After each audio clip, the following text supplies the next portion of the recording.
Longtime viewers of the channel will know that usually a portion of these reviews will cover a historical overview of these games, when it makes sense to do so. But sometimes that historical view isn't just facts and things that you could find on Sega Retro or Moby Games. And by the way, shout out to the people that run those sites and that have contributed to those sites over the years. I certainly wouldn't be able to do these videos properly without those resources. Now, sometimes the historical view of these games also includes my personal experiences with them. And I think that makes sense considering that I'm pretty clear that the views in these videos are my own and shouldn't be taken as any kind of gospel. I mean, I definitely understand that other people out there might have their own viewpoints on these games. In the case of Super Space Invaders, I definitely have my own history with the game, or at least the series itself. Growing up, my first console was an Atari 2600, and even though this was the later mid-80s at this point, due to inheriting a nice shoebox of cartridges from uncles who had moved on to the Commodore 64, I got to experience the Atari 2600 port of Space Invaders firsthand. Even as a kid, I knew that this was an old game because the copy that I'd gotten was the original release before the label design had changed a few times in the mid-80s. It was a simple game, but much like Pac-Man or Missile Command, it still got a decent amount of play at first, at least until I'd found games like River Raid and Vanguard, which even on the 2600 were much more advanced titles, with the 2600 port of Space Invaders dating back to 1980, much less the original arcade version which debuted in 1978 before I was even born.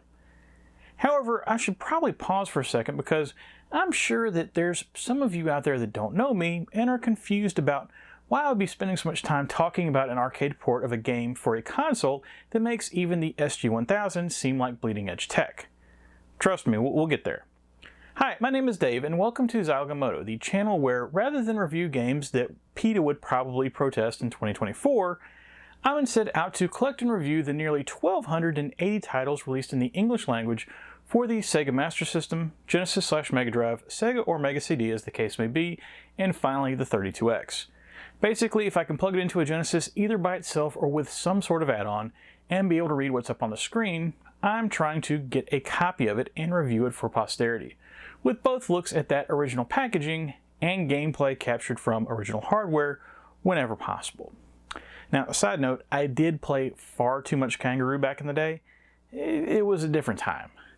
Anyway, the reason for all of this preamble about how I was originally introduced to Space Invaders is due to this week's review of Super Space Invaders for the Master System, which was originally released exclusively in PAL regions in June of 1992. Now, the US did get a taste of it the next year in the form of a Game Gear version, but as was common for Game Gear ports, it wasn't exactly the same thing, being diluted down to fit in the Game Gear's lower resolution. Super Space Invaders, at least the way that Taito counts it, is a port of the fourth game in the Space Invaders arcade series, and originally had the name Majestic 12, The Space Invaders Part 4, which I've got to say is actually kind of a pretty cool name, and makes sense when you look closer at the game. I wish they'd left it alone, but Super Space Invaders for us it is. Why was it originally called Majestic 12? And is Super Space Invaders actually super? Or does the lame name change accurately reflect how the game plays? Well, we shall see, but first a look at the package. And here's my copy of Super Space Invaders for the Master System. I'd mentioned previously that this is a recent addition to the collection, as I felt like I needed to go ahead and pick up a copy of it online, because I'd already missed when I'd originally planned to review the game about 25 episodes ago, due to having reviewed the Genesis version of Space Invaders 91 back in episode 120. If you happen to miss that video, the short version is that while it's not a common title, it's probably not necessarily one that you should go out of your way to pick up either. And due to that, I'd always been somewhat curious about how this game was going to hold up instead, especially with it being on the Master System instead of on the more powerful Genesis. With this being a PAL exclusive title, this is yet another one that I grabbed off of eBay, but it wasn't too awful expensive, thankfully. The average price for these on price charting is all over the place for some reason, but I think I paid somewhere around $30, and that's a pretty solid average price for this game. And this copy is in really nice shape, so there's that as well. The outer copy is fully intact with no scratching or rips, and the hang tab is fully intact at the top. The inner cover is held up perfectly as well, and there's no sun bleaching, water damage, or edge wear anywhere to be found. As far as the front goes, I think this is actually a pretty great cover. It still utilizes the usual white crosshatch background and inserts the art right into it, with the art showing waves of the Space Invaders coming to Earth and attacking, and there's even the Taito logo down in the corner. The logo looks pretty cool too, even though it's somewhat plain. I like how they've got the letters leaning out to give everything sort of a 3D look. I'd previously mentioned the game's PAL exclusivity, and because of that, this is the only cover of the game out there, but there was also a Game Gear version, which uses the same artwork, just cropped slightly different with different coloring on the logo, and that is probably better on the whole, but they're pretty close. At least neither is the cover that was used on home computer releases of the game, which is just a chrome version of the title on a space background. And don't get me wrong, I like chrome embossed covers as much as the next guy, but this looks like a bargain bin cover if I've ever seen one. Oh, wait, the bargain bin version actually looks like this. Ugh. Flipping over the back, and we've got 4 good-looking screenshots for the game to the left, and then promo text for 8 languages over to the right. The screenshots chosen actually make this game look pretty cool, so I'm somewhat curious to see if and how Domark is going to screw this up. If you squint, the promo text selling the game does a good job of trying to make Super Space Invaders really seem like an upgrade over the original, which is important considering that we're now 13 years after the original game's release, so I would hope that it's better in comparison. Although I do have to call into question one thing. It mentions secret levels for only the best to find, and I'm pretty damn sure that there's no secret levels in this game. Opening up the box, and you see the white label on the cartridge that's reserved for third-party titles, and a shockingly thin manual. If you happen to see the review for Super Off-Road a few episodes ago, you might remember that manual appeared to be about 3 times the size of this one, even though the games have a similar complexity. And to add insult to injury, not only do we have to deal with split language pages, but the first third of the manual is just the history of the arcade game, complete with a very fabricated quote about this release from the designer of the original game. The rest of the manual explains how to play the game, and there are a few small screenshots at the bottom of the pages, but ultimately, this is a game where you're really not going to be missing anything if you don't have the manual. Okay, that's the package. Let's super invade space and save some cows or something. Space Invaders.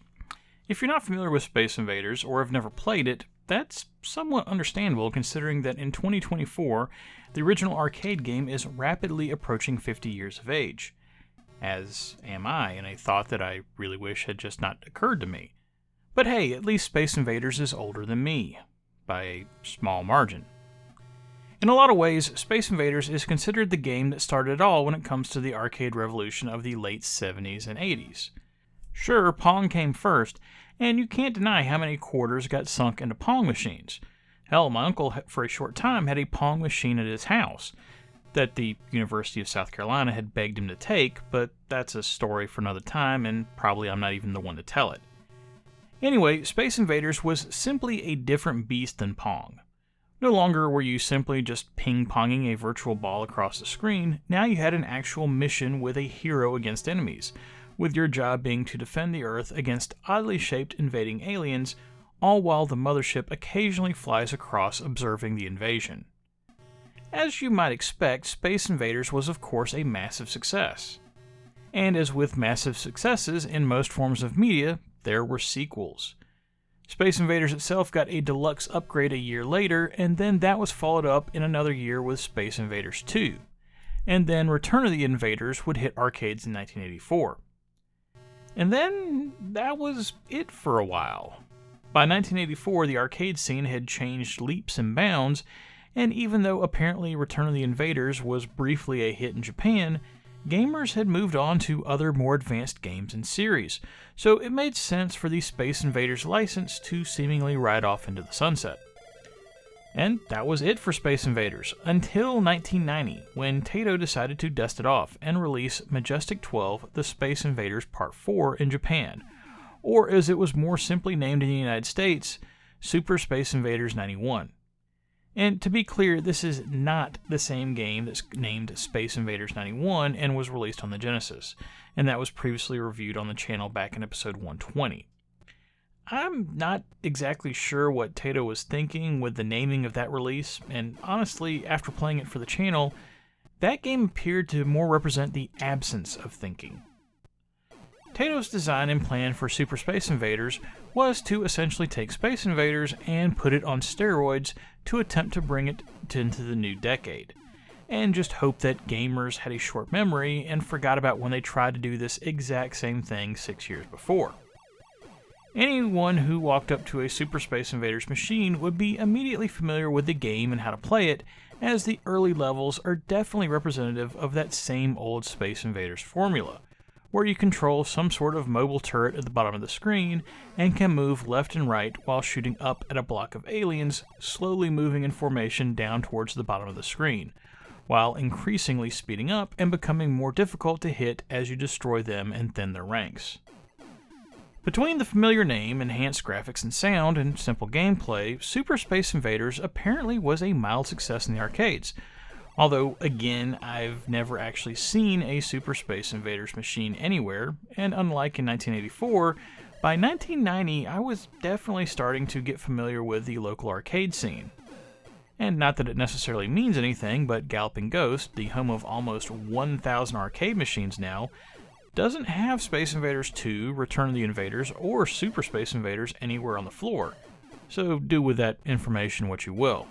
Regardless of any of that, with the arcade game having any notoriety at all, it made it ripe for licensing and porting purposes, and as a result, Domark leaped into action and along with today's Master System port, also released versions of the game on the usual 8 and 16-bit European-focused home computers, along with DOS. As far as those other ports go, as you might expect, the Master System version lands somewhere in the middle from a quality perspective.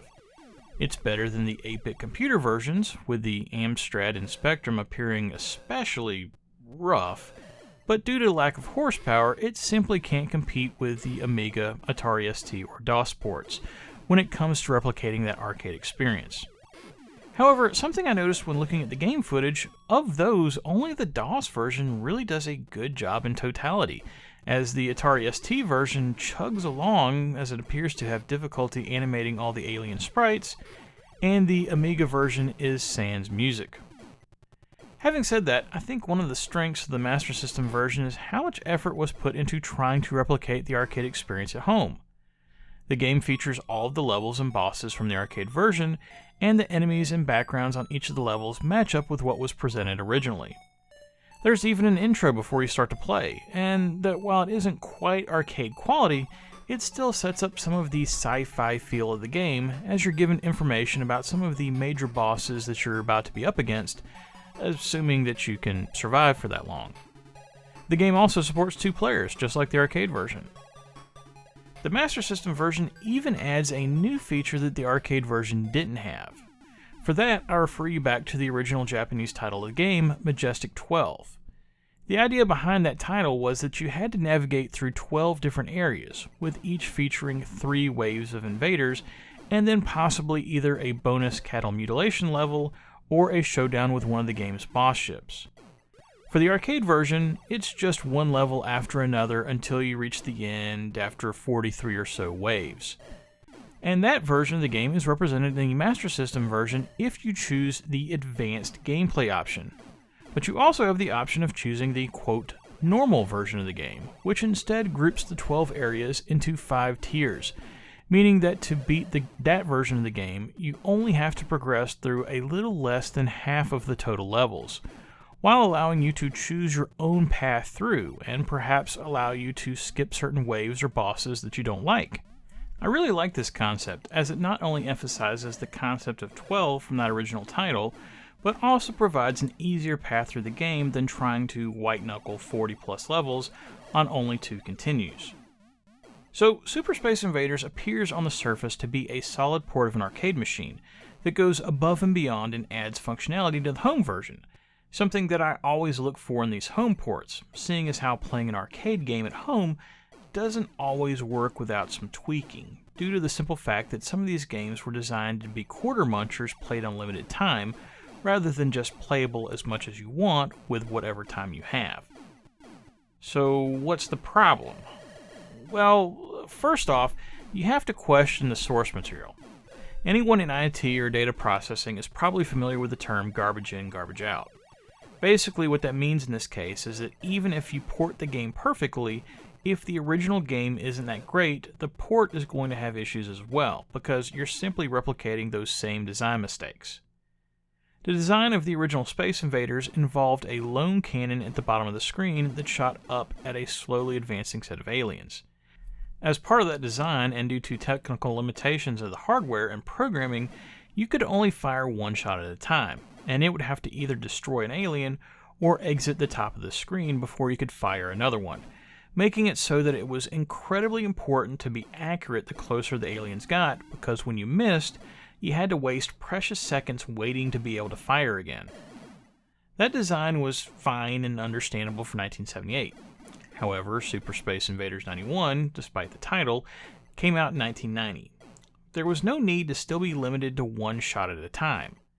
However, Taito decided they still wanted to keep that design intact, even though they knew better, and to that point, as insult to injury for the player, added a power-up into the game that would allow you to shoot more than once at a time. The Master System version maintains that same design. However, with the Master System version running slower than the arcade version, it makes the problem worse, as shots travel slower up the screen, and since the alien sprites are drawn smaller, they're harder to hit.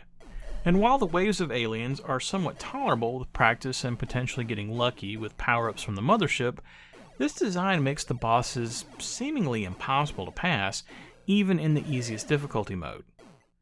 While we're at it, there's another design flaw that affects advanced mode. However, this one appears to be more self-inflicted by Domark. If you're playing in normal mode, it somewhat makes sense that if you lose all your lives, you would have to continue from the beginning of the tier of the last tier that you made it to when you go to continue, as that acts as sort of a checkpoint. However, advanced mode doesn't have that tier system, it's just level after level, and they just happen to be organized into the 12 different backgrounds. However, if you have to continue in advanced mode, guess what? You get sent back to the first wave of whatever area you're in, even though there's no tiers. I don't know what they were thinking with that. It makes advanced mode that much more unnecessarily difficult. Just to wrap up my problems with the game's design, we're going to change things up a bit and discuss the audio portion a little earlier than normal. Specifically, Super Space Invaders music, or complete lack thereof. And actually, this is a weird one, because the brief bits of music that are included in the game that play during the title screen and such is actually quite good and sounds like it's straight out of the chiptune demo scene of the time. The problem is, it only plays during the title screen. During gameplay, there's no music whatsoever, and you're left with just the various explosions and artillery fire.